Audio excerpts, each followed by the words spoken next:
La ministre du Travail au chevet des entreprises saint-martinoises. Depuis le passage du cyclone Irma, elle tente de se relever.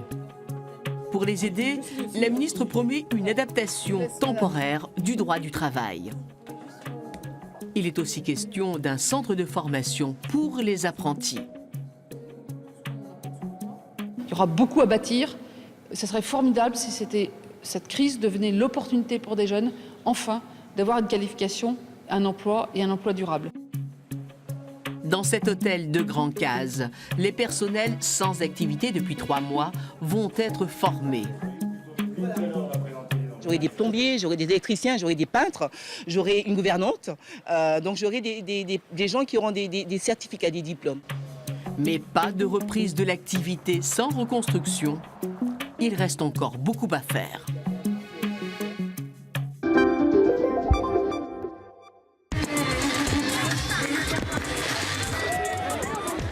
Pas de réveillon sans explosion, c'est une tradition à La Réunion.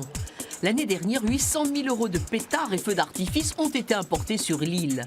Les commerçants doivent s'adapter à des clients en quête de nouveautés. De plus en plus, les gens s'orientent vers des batteries d'artifice.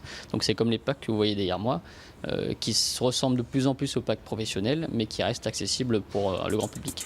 Pour respecter la tradition et faire le plein de matériel pyrotechnique, ces jeunes sont prêts à mettre la main au portefeuille. Pour combien tu vas acheter ? Ça dépend des centaines d'euros. C'est vrai que ça dure peut-être un peu plus que le 31, on en garde un peu pour les vacances de janvier de temps en temps. La tradition n'est pas sans risque. Chaque année, une dizaine d'accidents sont recensés à La Réunion.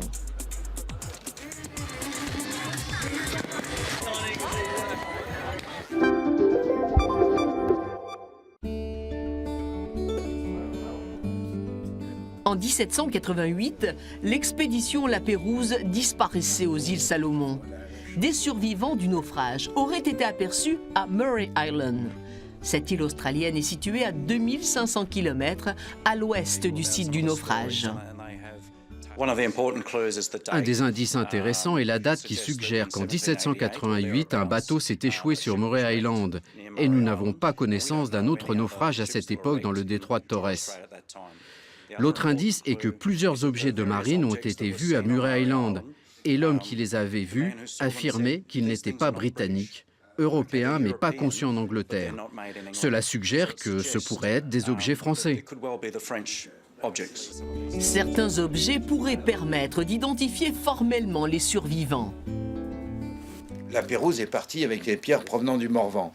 Les pierres de fusil, les pierres à fusil. Donc ils en avaient beaucoup à bord. Et on en a toute une collection ici. Si on en trouve une seule, on pourra dire cette pierre vient du Morvan, était sans doute une pierre à fusil provenant de l'expédition La Pérouse. Les survivants ont probablement été massacrés par la population locale. Une nouvelle expédition se rendra à Murray Island en octobre 2018.